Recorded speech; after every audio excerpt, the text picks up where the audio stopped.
We're live at the Heathmann Hotel in the lobby here the night before a big show at Jimmy Mac's with Grammy Award-winning Bill Champlin and mainstream media reporter Sam Biegel. And Sam, take it away. Oh, thank you. Hey. Hey, Bill, how's it going? Me, baby. I was... Your water? Thank you. I was wondering, when you were... Was my horn section? Yeah. When you were growing up, who were your musical influences? Well, I mean, when I was really young, my mother mostly. I was playing piano from the age of about 3 and a half to about 5 and a half. Oh, wow. Yeah, and then I kind of gave it up. I decided I wanted to be either a cowboy or fireman or some kid thing. Right. It's enough of this prodigy baloney, you know. And which I wasn't really prodigy, but I was pretty talented. So my mom was kind of instrumental in doing that. And then as I was growing up, along came Elvis, and along came, calypso and that kind of stuff. A lot of different kinds of music got to me, and then eventually, probably in my mid to late teens, I'd say Lou Rawls, just R&B. Ray Charles got my attention without a doubt. When Lou Rawls came along, he definitely got my attention. It was very learnable kind of phrasing, and Lou, I just studied his phrasing. So, and I still find myself, especially if my pipes are a little trashed, I find myself going into what I call Lou. Oops, going low. Gonna go low, and I'm gonna go Lou. You know? And then what's great is that I was just a big giant fan of Lou's, and then later on we became friends. A few years later, and then I started working on his records. Oh, wow. Oh yeah, I sang on one or two of his records. Cool. And we ended up having a really good time. He's a real sweet guy. I was really sad when he passed away. But, I bet. Just a great, so much better singer than most people give him credit for. Ray Charles obviously is like, that was not even a human being. That was a primal force. That guy's ridiculous, And Stevie Wonder, I had a guy tell me years ago, he's like, man, never be afraid to steal. Just steal from everybody and forget who you stole it from. And then, if Willie Nelson does something you like, learn it. And then Ray Charles does something you like, learn it. And if, Robert Goulet does something you like, learn it. Put them together, and you'll end up with this combination of those three things. You'll end up with yours. Yeah. So I kind of, he said steal, but always steal from as many people as you can. Well, that makes sense. And just forget who you're stealing from, and just steal the stuff that you like. Because, there's only 12 notes. Right. Absolutely. Who was the individual when you were younger that told you that you were going to make it? Probably my mother. Okay. Yeah. She was really a fine musician. Really good musician. She's a crazy woman, but, out of her tree, boozed out, crazed woman, in and out. Sometimes she was sober, sometimes she wasn't. But really very talented person. And she could see it in me without a doubt. And then, different music teachers along the line, along the way said, whoa, this guy's got something going on. And what did you play as a youngster? I started off on piano. Did you? I think everybody should always, if you, I know how to, I don't play them all well, but I know kind of the basics of most of the instruments. Oh, wow. Just the basics. I learned to play trumpet just to understand what that was about. What is this about? The fingering versus the embouchure. And saxophones. I played Barry sax in high school. Oh, wow. Yeah. The first Sons album, all the Barry sax stuff is me. Oh, wow. Oh, yeah. But because it was just a couple of years out of high school, and I still had some chops, but I ain't that great. I was just like, okay, this is. But most of it was just really understanding, because I figured I'd get a master's in music, which I didn't. My kids got a BA, but I got a BA, a bad attitude, but other than that, beats a bare ass. I guess. Well, yeah, definitely. And then, did you get much encouragement from your folks? My mom, I got to hand it to her. As much as crazy as she was, and as kind of vindictive as she was in a lot of ways later on in her life, she was always very supportive of mine and both my sisters are music. My sisters were both taking opera. Oh, wow. They were into that. There was a lot of different sides of music, and there was a lot of musical comedy. There was a lot of what they enjoyed. And meantime, I'm going, nobody should sing like that.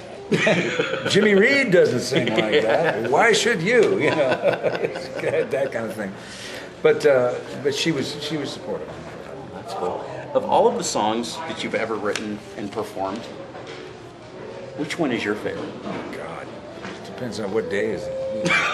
What did I have for breakfast is going to change that one up. You know, I've always really liked "Light Up the Candles." It's just something about it. It just has a real deep piece, thing to it. But then there's another, you know, I mean, usually in terms of performing, I probably like the rock R&B stuff a lot more, just because it's so much more fun and the audience can really catch up. Oh yeah. But in terms of lyrics and stuff like that, I think there's some. I've really hit some gems. There's a song called "He Started to Sing" that I think is. Oh, that was a great song. I've hit. I kind of hit some pretty cool lyrics on that piece. Actually, Bruce Geitch's Janie Geitch. She calls her, you know, by her maiden name, Janie Kluwer. But she actually wrote the chord changes to it. Oh wow! And it was just, you know, that one I just kind of, whoa, dig these lyrics. It just kind of said it all in a lot of ways. But I think "Light Up the Candles" is a big one for me. "Time Will Bring You Love" is another one. That's a really good piece.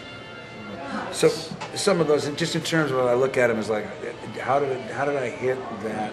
In terms of talking to the, I guess it's Livingston Taylor he was one of my kids' teachers at Berkeley. He says, never write a lyric unless it pertains to the human condition. And Livingston's a sweetie pie, and what a great singer he is. I'm in the Taylor family. Oh yeah. You know, they're all unbelievable. And Livingston's a sweet guy. He's just a wonderful guy. And he became really good friends with Will. While Will was at Berkeley. Cool. And Will, he does Livingston said, never write a lyric unless it pertains to the human condition. And whenever I see Livingston, I says, "Hey, how you doing? Is everything pertaining to the human condition?" He says, "Shut up, Bill." he's a sweetie pie, a wonderful guy. Of all of the live performances that you've done over the years, which one to you is the most memorable? Wow. Gee. I mean, you know, there's memorable in terms of how big the audience was. We did 500,000 people one time with Chicago. Oh wow! Us and Grover Washington. Holy cow! It was a We the People concert in Philadelphia. Oh okay. Right on those steps that Rocky ran up. Yeah, those things right there. Oh wow! And they had timed speakers going out. It was like 14 blocks of humanity. Holy cow! So I mean, but I don't think we played all that well. Yeah. I don't think it made any difference, really. You know? Who cares? At that point, you're just going, "Oh my God, this is just a sea of people." So maybe that might have been the biggest one. One memorable show was we did a couple of years ago, or about a year and a half ago. We were in Iraq, playing at Camp Victory. Me and Tamara and Will, Carmen, Bobby Watson, and Herman Matthews. Oh wow! And Dave Jenkins, Bobby Kimball, and me. Uh-huh. And Dave had just finished his Pablo Cruz tunes. Oh wow! And the alarm went off, and somebody sent a missile over the wire. Ooh! So everybody hit the deck, and this giant boom happened. Oh wow! And so that was, you know, that's some serious music critics over there. I bet. They didn't like our playing. That we found out. I mean, Bobby didn't tell me until after we were home, but he says I got in a Jeep with a guy, and he took me over to what it was. You could fit 2 of your houses in the hole of this thing. Oh my He goodness! says, and they were aiming for us. They were aiming for the music. The thing is that they can't hit the broadside of the barn. They got these missiles. But it was a week after the word got out that Bin Laden had been killed. Oh! So what happened is the day that they found that out, 60 missiles came over the wire. And I've got one more question. Do you have anything new, or anything new either in the works or coming out? Well, you know, there's always something in the works. Uh-huh. You know, I mean, I remember years ago somebody said, you know, Stevie Wonder has shelves full of songs that nobody's ever heard. And he'll write the song and he'll record them with like a drum, bass, and piano, and one vocal, and put it away. And then when it comes time to do an album, he'll just dig through all the stuff and go, that one, and that one, and then he'll call those demos, and then the band will learn them and they'll put them on, or he'll take it to the Synclav or put it on Pro Tools or whatever it is he's doing. You know? Right. And I'm kind of that way. I try to make sure that I get an okay, relatively good mix of whatever demo and whatever shape it's in. I put it on my playlist. Oh, there you go.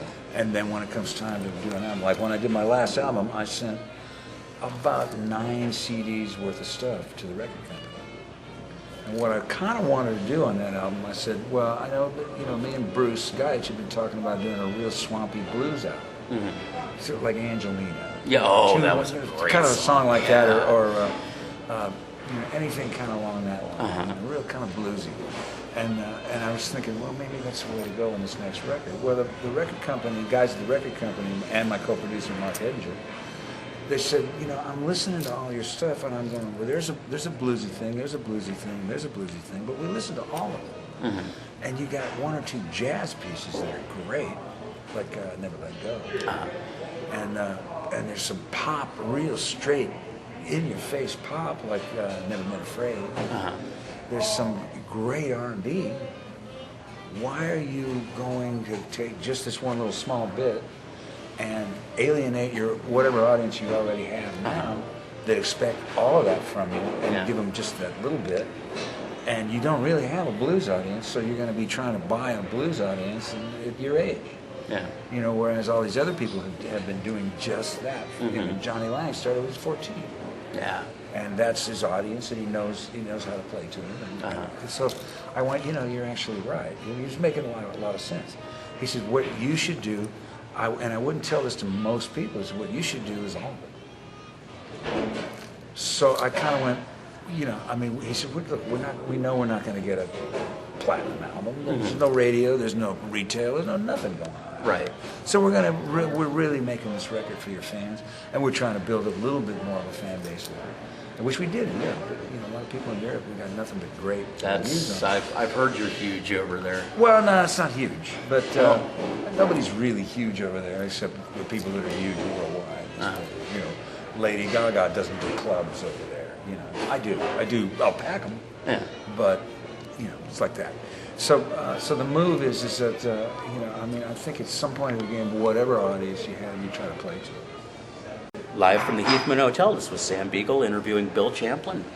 And this is Bill Champlin interviewing Sam Biegel. And we were asking him if he's found a cure for ADD. Where's the cake?